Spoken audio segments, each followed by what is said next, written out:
Hello? Can you hear me? Wakey, wakey, eggs and bakey. Hey, no, don't wiggle around so much. It was already hard enough getting you here, and I don't want to have to chase you down again. You're in my house, silly. Don't be stupid. Oh, don't you recognize me? I thought people your age were supposed to be smart. We are in the age of information, after all. Here, what if I turn on the lights for you? Now you remember me. Thank goodness. I was worried that the phoniverse finally rotted your brain away. You see, it's a funny story. I'll explain in due time. You just need to calm down. I said calm down. Don't you dare speak to me that way. We're both adults, but I'm older than you, so you owe me respect. Stupid entitled millennial. Don't argue with me. The customer is always right, after all. Now, why don't we begin this story on the day we met? I was minding my own business, drowning out the sorrows of my third divorce with an abundance of wine, when suddenly I got a craving for a burger. So I decided to go try out a new restaurant in town. The food was awful. My burger was undercooked. It had onions on it whenever I specifically ordered no onions. And, worst of all, the minimum wage teenage cashier didn't smile enough. She gave me so much attitude with her mocking, "Your change is $5.50 talk." Ugh. I just had to give the owner a piece of my mind. But whenever I asked for the manager, you walked up to me, and I just couldn't stay mad after that. Why do you look so confused? You're the perfect package.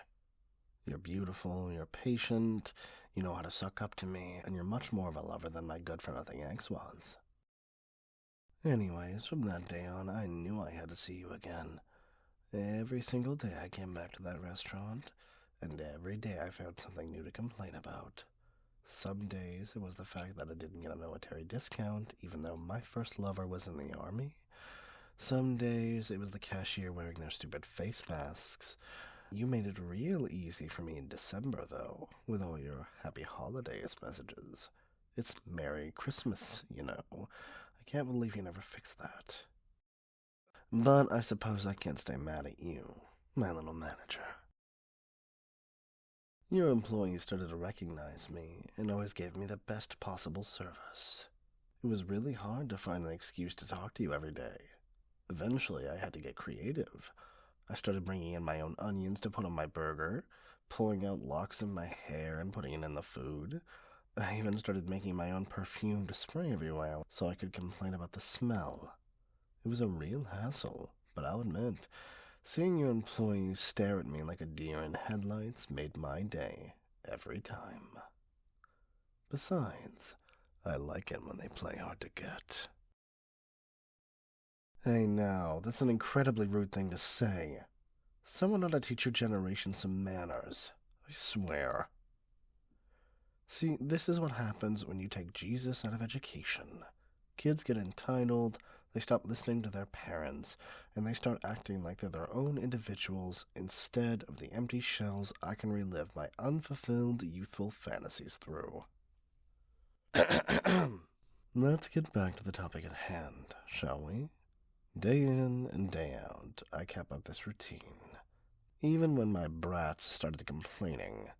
Honestly, they got tired of burgers pretty quickly. I ended up needing to leave them at school for an extra couple of hours so I could go into the building without them throwing a hissy fit. But it was worth it. My love, I did this all for you. This routine of ours was so fulfilling, until one day I came in and asked for the manager, only to see a different face walk out. I couldn't believe you got fired. It made me so upset that I chewed out the new manager for a whole hour. Eventually, I scared him into giving me your contact information. Thank God for that, too, because otherwise we would have had no way to talk again. But still, it wasn't easy. The person you were dating kept blocking every number I called you from. What do you mean? I'm talking about that ex you were living with. The one I always saw through the window. The one that was exposing her nasty shoulders for the world. Wait, that was your sibling? Well, in any case, we don't have to worry about them getting in the way of our love anymore. After taking care of them, I was finally able to get to you, and now here you are. What do you mean, I got it wrong? So you're saying that you weren't fired, you quit? What? What do you mean you didn't want to see me anymore? After all we've been through together? Is that what you really think of me?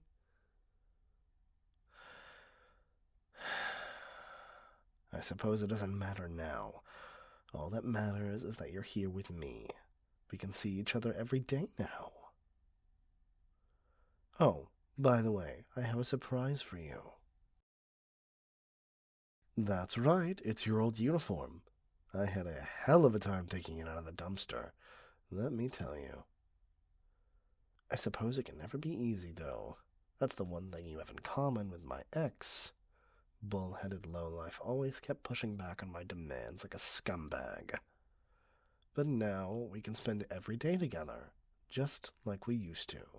Me as your valued customer, and you as my perfect manager that I get to chastise. Isn't that fantastic? The late-stage horrors of capitalism all day, every day, for the rest of your life. Ugh. If this is who I think it is, I swear to God. Hello? Oh, it's you again. Yeah, I'll pick up the brat in a minute. Just be patient, will you? God, your generation is so disrespectful. What do you mean you're not a daycare? You're a school, aren't you? What's the difference? Quit your yapping, I'll be there soon. What else do you want to waste my valuable time with? I told you my kids did get their required vaccinations. No, they didn't. I just needed the school to believe that. Gotta protect my little angels, after all. Listen, if they say they didn't, it's just because the public education system is brainwashing them into wanting more vaccines. I'm telling you, these vaccines are like a virus. Once one person gets one, everybody's infected. All the stupid shedding is making my poor babies sick. This is all your fault. Well, they wouldn't be acting out so much if you would stop giving them so many participation trophies, now would they? I'll let you know. I'm having a strongly worded discussion with the principal after this call. So, you'd better be ready to lose your job. Language! Don't you dare speak that way in front of my kids. You're poisoning their innocent minds. We'll continue this conversation later. Goodbye. You clearly heard. I need to pick up my financial burdens from school. Apparently leaving them there for 5 hours after dismissal is unacceptable, or whatever. Don't worry, though. I'll be back soon. From there, we can have a lot of fun together. Don't go anywhere, my little manager. Oh, wait. You can't. Ha ha ha ha.